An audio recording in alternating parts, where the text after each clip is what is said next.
Bien, alors on va commencer par ouvrir les terres. Variété P0283.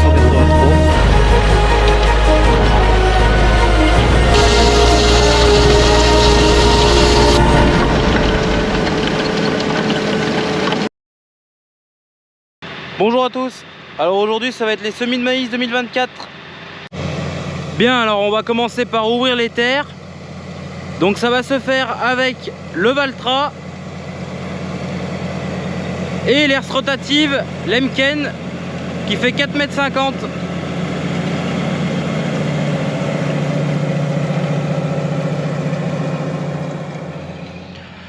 Donc ce champ a été labouré cet hiver et on peut voir au sol que les mottes ont vraiment fondu, et ceci grâce à toute l'eau qui est tombée cet hiver et un peu le gel aussi, ce qui a fait éclater les mottes. Vous voyez, j'arrive à les briser en poussière.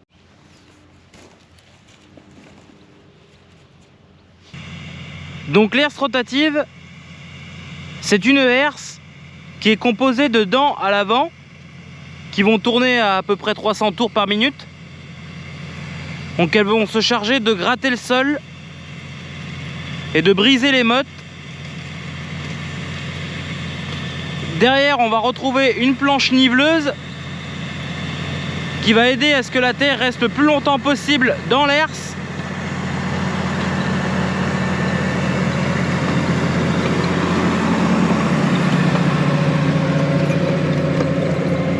Et derrière, le rouleau en métal qui vient rappuyer le sol.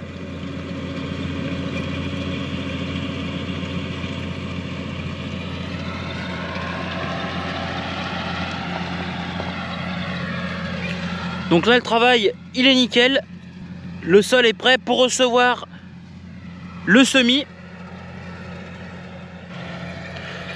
Donc là ce qu'on remarque, c'est que le champ commence à fleurir. Donc moi ce que j'appelle fleurir, c'est tout simplement le sol qui blanchit sous l'action du soleil. Donc ça c'est nickel. Donc là on est passé il n'y a pas longtemps ici. Et on peut nettement voir que le sol blanchit.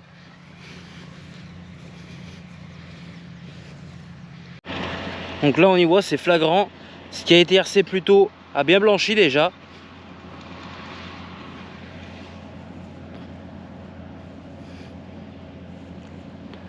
La terre en surface est sèche. Et quand on gratte, on va chercher le frais. Donc sous l'action des dents de la rotative, toute cette terre va être affinée.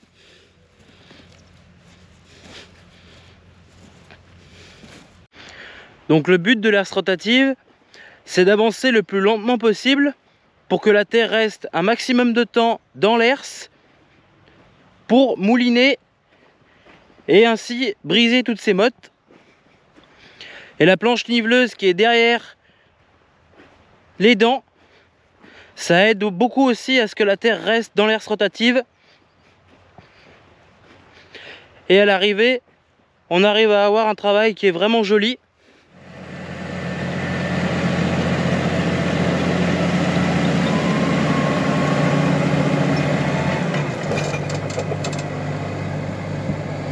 Donc là, ce qui est très bien, quand elle arrive en bout de champ et qu'elle lève le relevage, la prise de force s'arrête toute seule et le régime moteur redescend au ralenti. Donc ça, c'est super pour faire les manœuvres en douceur et surtout pour économiser du carburant. Et là, Elle baisse le relevage, l'herse rotative se remet en route.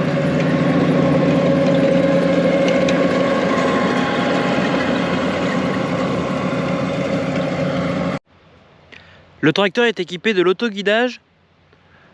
Donc ça a un super confort de travail.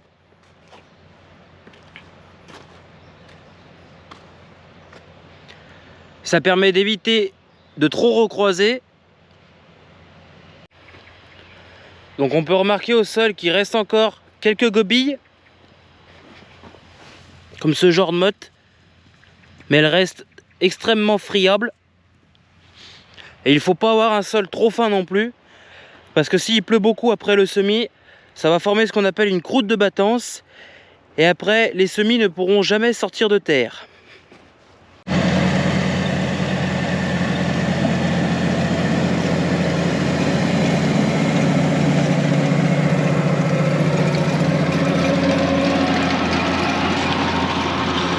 Donc le fait de passer l'herse rotative, ça va aussi avoir l'avantage d'arracher toute cette mauvaise herbe.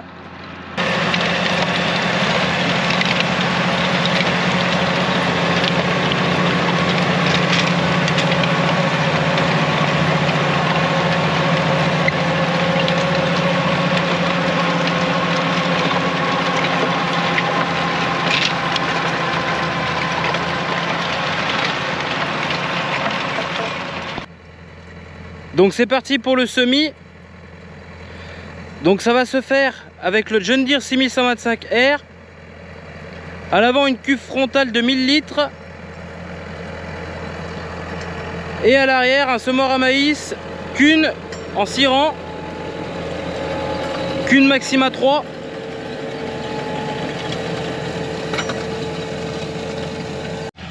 Donc l'écartement entre les rangs, il est de 80 cm.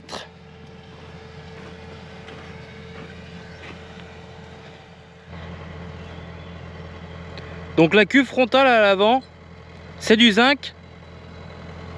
Donc on met à peu près 72 litres d'eau à l'hectare pour 1,5 litre de zinc à l'hectare environ.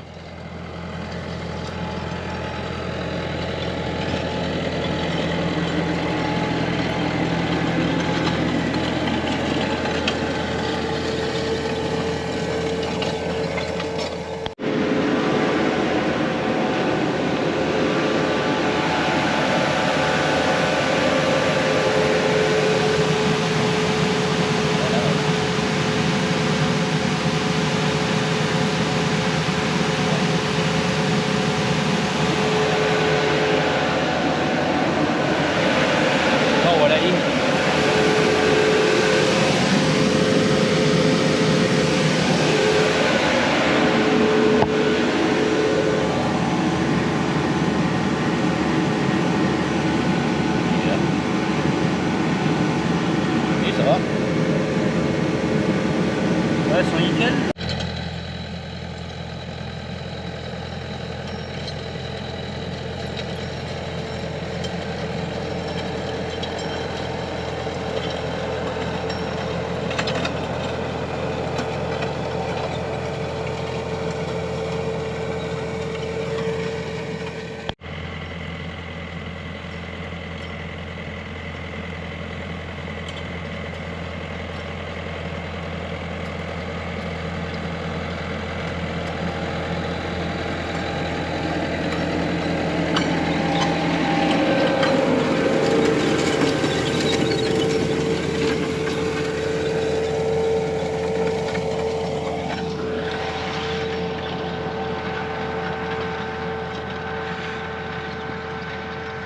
Donc là, ce que je vais regarder, c'est la profondeur du semis.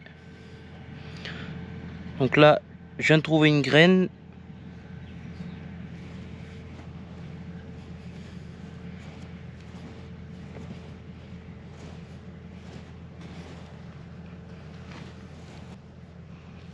Donc la profondeur de semis est correcte. Donc on avait regardé tout à l'heure et c'était déjà bon. Donc là c'est nickel, on va maintenir le réglage comme ça.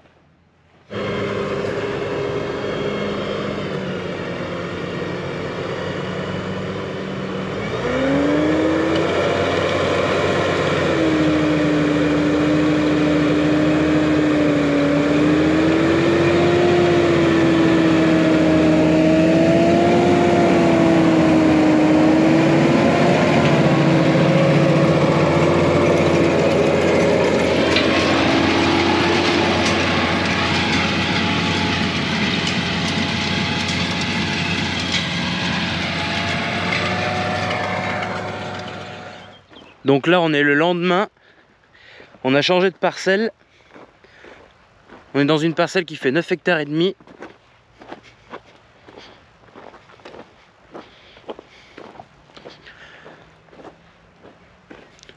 Donc ce qui a été hercé hier soir déjà, ça a bien fleuri. Vous voyez les mottes qu'il y a, c'est impressionnant. Et ça, faut pas attendre pour les briser. Parce que c'est dur comme c'est pas permis.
Donc là on va faire un essai.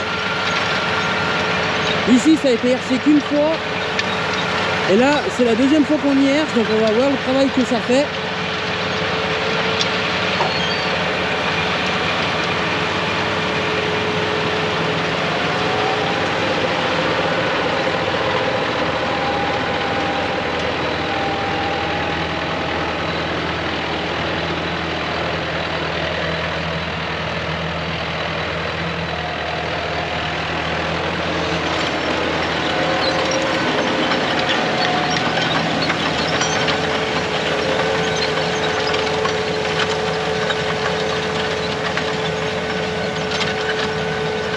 Ouais, peut-être un poil mieux, je sais pas.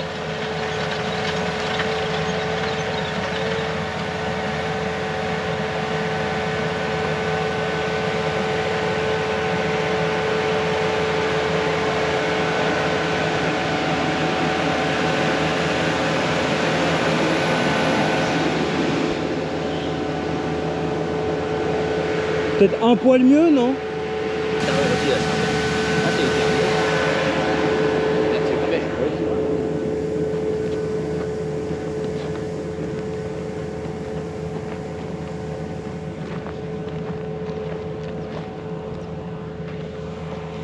Ah, c'est plus moteur quand même ici. Hein.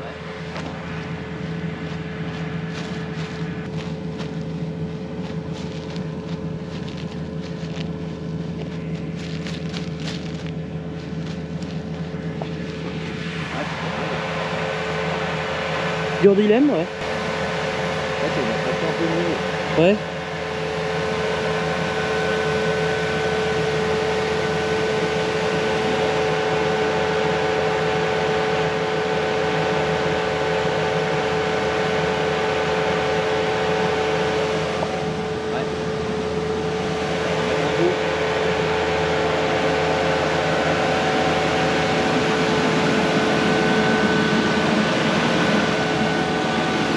Bon là on change encore de truc parce que ça va pas tip top.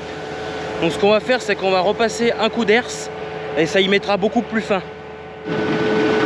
Donc là je me situe sur le semoir. On va pas repasser toute la parcelle, on va repasser qu'une partie.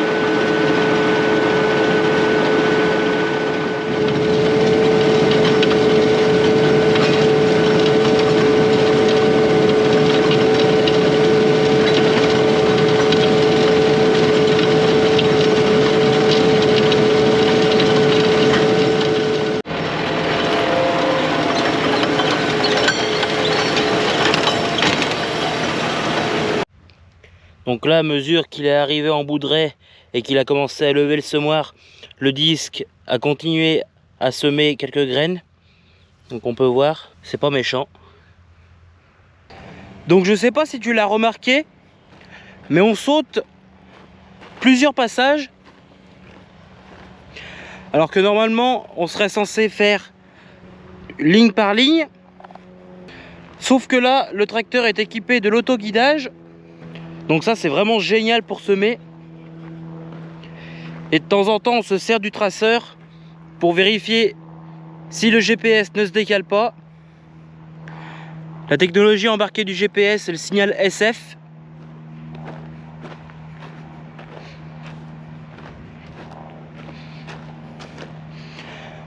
Donc de temps en temps, on déploie le traceur et ça permet de vérifier.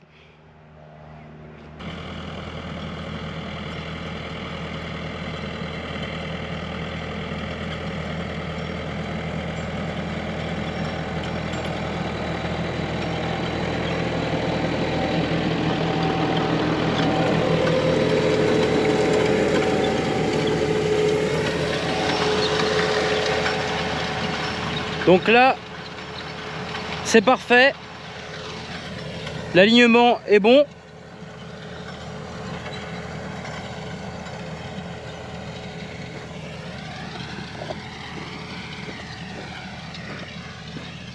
Donc là, on va regarder la profondeur de semis.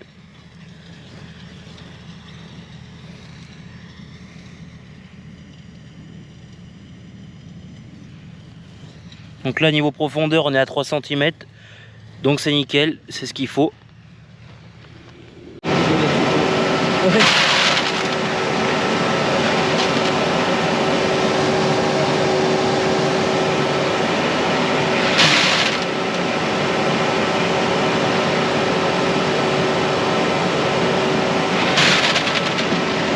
Ouais, de ce côté, il n'y en a pas assez. C'était surtout là qu'il en manquait.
Donc le semeur à maïs, c'est d'abord une turbine qui est animée par la prise de force.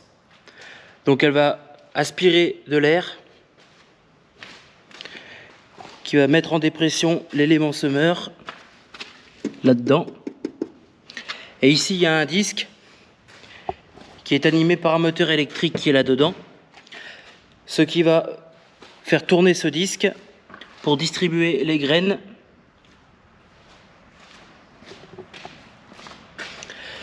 Devant, on a un chasse-motte qui va venir, comme son nom l'indique, chasser les mottes. Ensuite, derrière, on a la roue de jauge qui va faire la profondeur de semis, qu'on règle avec la manette qui est ici. Ici, c'est le disque semeur. Et ensuite, derrière, on a les roues plombeuses qui vont venir rappuyer la graine et refermer le sillon. Et avec cette manette-là, on règle la tension du ressort pour plus ou moins rappuyer la graine.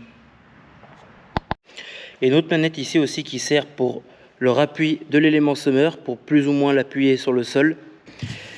Et en haut, la trémie où l'on met les graines.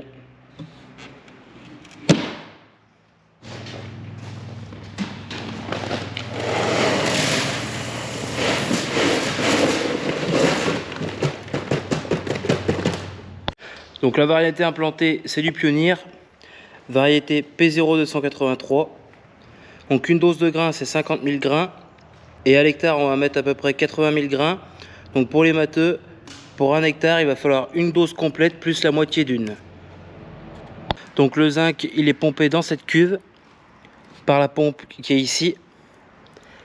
Il passe dans le filtre, il remonte par la canalisation et va jusque dans un répartiteur qui va répartir le zinc sur les 6 éléments semeurs. Et ensuite, on a une buse anti-dérive, parce que le zinc, c'est un produit quand même qui a tendance à vouloir nous boucher les buses. Et donc la buse anti-dérive, elle permet de faire mieux passer le produit. Donc là, il y a une trémie. Donc cette trémie, elle ne sert pas, mais elle peut servir pour mettre de l'anti-limace.